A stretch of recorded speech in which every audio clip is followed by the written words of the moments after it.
Imagine not having a brain. Would you be alright? Um, some might argue that brain is for thinking, but let me tell you the real purpose of your brain. Stick around until the end of the video so you'll know if you really need a brain or not. Hi, Jonah of Primal Thinker here, and I want to have a little disclaimer here that I'm not a doctor of any sorts. I'm just a girl in the internet trying to connect the dots, sharing my own experiences with you. And if you're okay with that, please hit the subscribe button and the notification bell so I can share my Eureka moments with you. Okay, so let's dive in. Why do you have a brain? This is the main question we are going to answer in this video. And as I said, some may argue that it is that so you could think, right? Well, I used to think of the brain as a tool for thinking, which is, well, it's right. However, recently, I'm really excited to share this with you.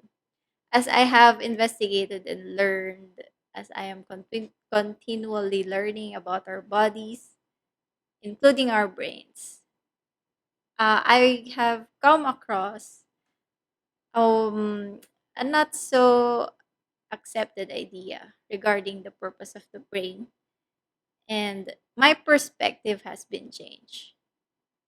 So, in this video, you will know the primary purpose of your brain and how you can activate it to serve you better. First things first, your brain is designed to receive information. Think of your brain as a machine that receives input and responds with an output. Information comes into your brain via electrical signals through your neurons or your brain cells. And where are the signals coming from? Glad you asked. It's from your five senses. Well, it could be from your vision, a sense of smell, hearing, taste, or touch. But did you know that this only accounts for 10% of the signals that your brain is receiving? The other 90%, brace yourself, it's from movement, right? There's another way to send signals to your brain, and that is activating your brain via movement. And this is 90% of the signals going into your brain. To illustrate that, let's dig deeper into that. I'll show you a clip from a holistic doctor that I've been following for quite a while now. His name is Dr. Stan Ekberg, and I will play you this. Movement provides 90% of all the signals that juice up your brain, that provides nutrition and keep your brain alive. Just how important is exercise for the brain? How important is movement for the brain? Well, let me put it this way in one sentence. Things that don't move don't have brains. The purpose of the brain is to process and facilitate movement. If you don't move, don't need a brain. I remember laughing at that. If you don't move, you don't need a brain. And if you think about it, it's true. I mean, plants, rocks, they don't have brains, right? But we, animals, mammals, humans, we have brains. So it's really for the purpose of moving. And I'll show you another clip from a neuroscientist named Daniel Wolpert. This is from his TED Talk. So he is talking about the purpose of the brain here. Let's watch. Not all species on our planet have brains, so if we want to know what the brain is for, let's think about why we evolved one. Now, you may reason that we have one to perceive the world or to think, and that's completely wrong. If you think about this question for any length of time, it's blindingly obvious why we have a brain. We have a brain for one reason and one reason only, and that's to produce adaptable and complex movements. There is no other reason to have a brain. Okay. There's no other reason to have a brain. Okay. And let me share you another story on top of that. Do you know this sea squirts? Sea squirts during their childhood, they swim around, and by this time they have brains. But at a certain point of their life, they implant themselves into a rock and stay there forever. And guess what's part of the process of staying on the rock forever? They digest they digest their own brains because they're not going to moving forward. So they don't need a brain.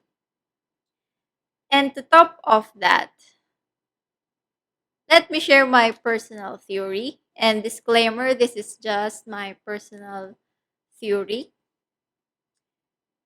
Well, I've been studying about our ancestors for quite a while now, and it is fascinating how healthy they were compared to us. And studies show that our hunter gatherers ancestors, so these are not the Egyptian times, these are the older ones, the hunter gatherers. They have bigger brains compared to us now, modern man, where we have shrunk our brains, literally. And why did I mention that? It's because way back, our ancestors, our hunter gatherer ancestors, are always moving because they need to hunt and gather food so that they can survive. But now, food is very, very abundant. And with just a click on your phone, you can have food. You don't even have to move. And so, for me, it makes sense that, okay, that's why we have smaller brains compared to them. Of course, nutrition is another whole story, but my theory is just because we are less moving individuals now compared before, our brains have shrunk significantly. And to summarize all of that, that's just this: less movement equals less brain. So the less movement you do, the less brain you need. And uh, scientifically speaking or chemically speaking, this is what happens in the brain whenever we move. The more we move, the more we stimulate the production of brain-derived neurotrophic factor or BDNF. I'm not going to talk about that in this video, but BDNF, think of it as a fertilizer to your brain. So if you have a fertilizer to your brain cells, then your brain will grow. And this aligns greatly with the idea that the brain's purpose is really for movement, right?